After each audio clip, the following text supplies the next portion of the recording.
Hello, my name is Andy and I am the Village Idiot. I'm armed with a car and a GoPro and an unhealthy amount of time on my hands. I'm using that time to attempt to visit every civil parish in England. You're watching the Rushcliffe series. This is the southernmost district in Nottinghamshire and it contains 59 civil parishes of England. And there's some corkers down here. Let's dive in and check one out. Welcome back to Rushcliffe, everybody. Now, last week in this district, we left off on a footpath. I'm still standing on that footpath and I'm about to cross this field, which you can see before you here, into the village. There is the village right there. And those houses belong to another Normanton here in Rushcliffe. We've already seen Normanton-on-Soar. Well, this is Normanton-on-the-Wolds.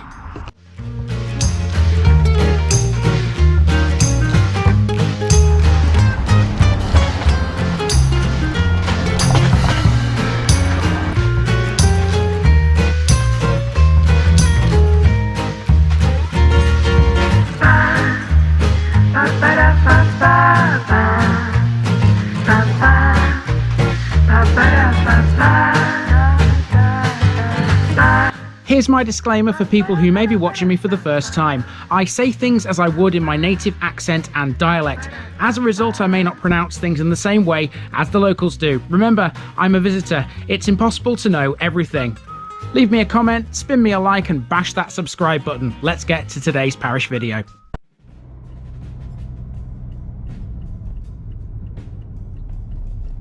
Normanton-on-the-Wolds, Norseman's village in the wooded uplands. We continue last week's walk with Plumtree Part 2, except we've crossed a parish boundary now. This is Normanton-on-the-Wolds, a small village which has been tied to Plumtree for centuries.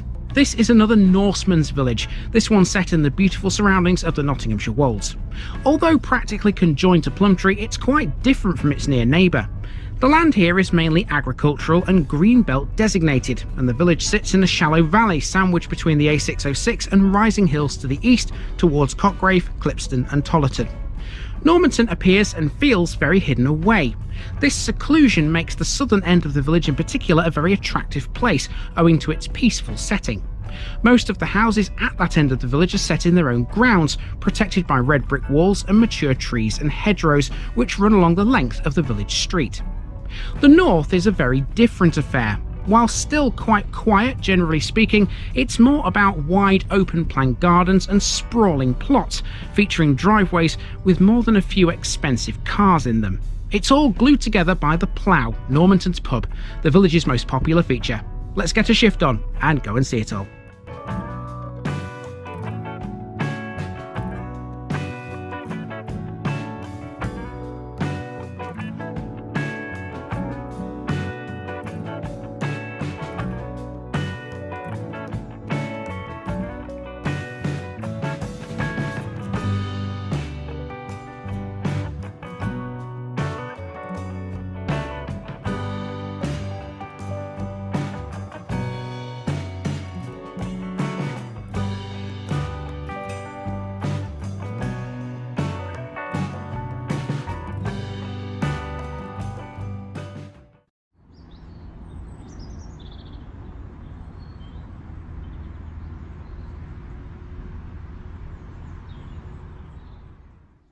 After starting in the field we ended at the entrance to after walking around Plumtree, we're following a short footpath into the village.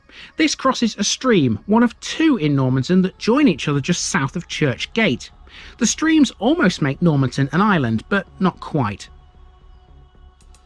Here we're on Back Lane, a long, often bumpy track that runs parallel to the main street here, Old Melton Road. This is the southern end of the village, very secluded and well out of the way. The properties down here are bespoke and probably worth vast sums of money.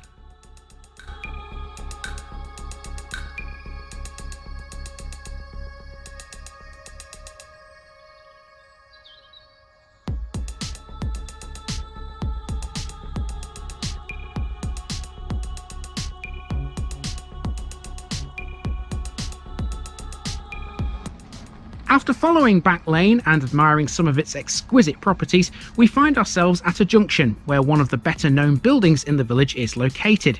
That would be the Plough, a substantial ivy-clad country road inn with extensive gardens that often host events like beer festivals. It was first recorded as a pub in 1855 and it's a deservedly popular establishment.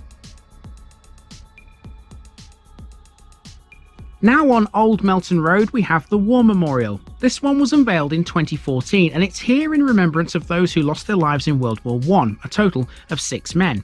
There's no mention of anyone from World War II, if indeed there were any casualties.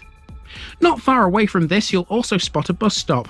Normanton is served by the one bus, the 853. For other services you have to go to Plumtree. So up to now we haven't seen a great deal of landmarks, but I believe that theme is going to carry on all the way through Normanton-on-the-Wolds. As I understand it, it's very residential, this village, so there's not much in the way of actual things to talk about. It's just all houses, but we'll see what else we can find. We've now come off back lane and turned onto the main street. That's a nice house right there, isn't it? That's called Zatomi. Interesting name for a house. So we'll carry on up the street and see what else we can find. There are no shops in Normanton, but that doesn't stop the locals having a roadside stall or two. This one can be found at Avenue Farm, a working establishment that provides stabling. Other businesses here include Rushcliffe Breeders, which keeps a small but conspicuous llama herd. Next are several grand mansion-like buildings. To start with, we have Normanton Grange and the Mews, a mid-18th century house and former stable block, both of which are now residential properties. A pair of superb buildings, they're made of red brick, which has been rendered over.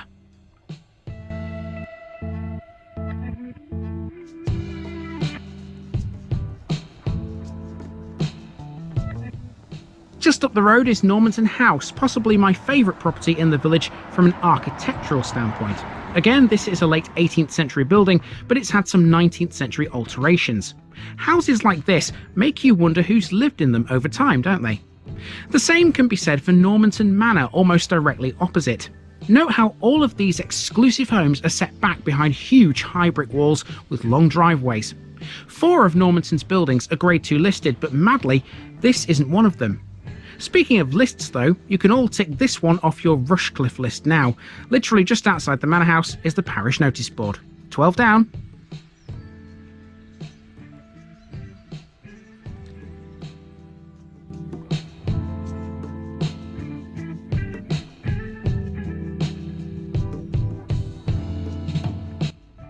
Now you may have noticed that Plumtree didn't have a Methodist chapel. That's because it's here, but it's now a private dwelling. Plumtree's Wesleyan Methodists built this chapel in the village in 1797 and later enlarged it. The date stone between its 2 windows reads 1827, the year of the enlargement. The phone box nearby is one of the most well-stocked book exchanges we've seen yet. After these 2 landmarks, we then start to make our way west as Old Melton Road turns and crosses the stream we met at the beginning. Let's now explore the north of the village.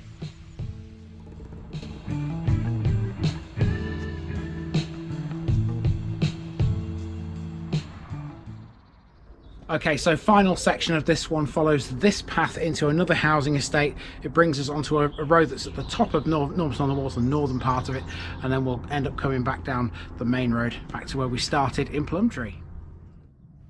This housing estate off Clipston Lane is called the Lees. Residentially, this is a very different animal.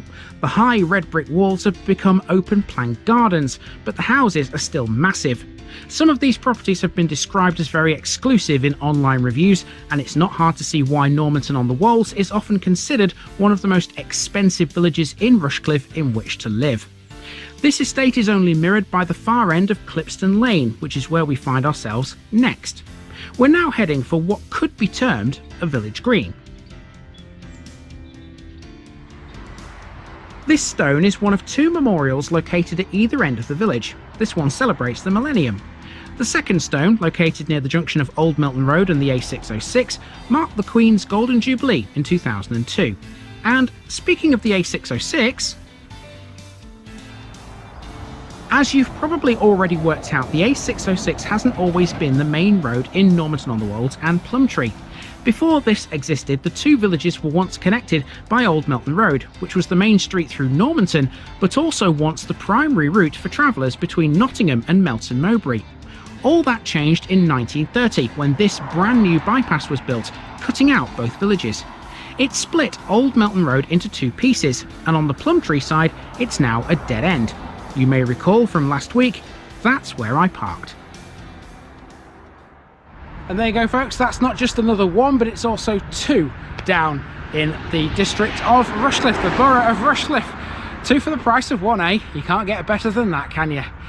Well, I suppose you can. Three for the price of one, four for the price of one, but that would be over the odds, quite frankly. How many times do I walk around 3 or 4 villages in one go? I don't think I've ever done that. Anyway, I'll see you elsewhere in Rushcliffe next week. That was quite a challenge, that one, I have to admit. I like villages that are full of landmarks, but Normanton doesn't have many at all.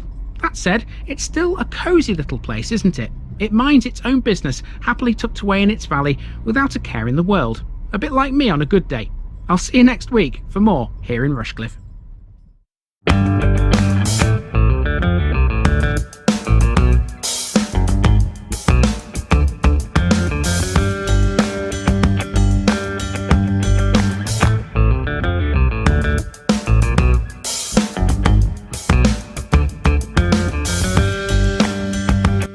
Thanks for watching this video, folks. Don't forget to like this episode if you haven't already. It really makes a difference with YouTube. If you're new here, subscribe to the channel for more videos like this, and give us a share too if you've got friends who'd like it. You can find all the links to my social media accounts below, as well as my Buy Me a Coffee page where you can donate to the channel. Also, if you've enjoyed this episode, have a look at some more videos in this series. Until next time, I've been Andy, also known as the Village Idiot, and I'm out.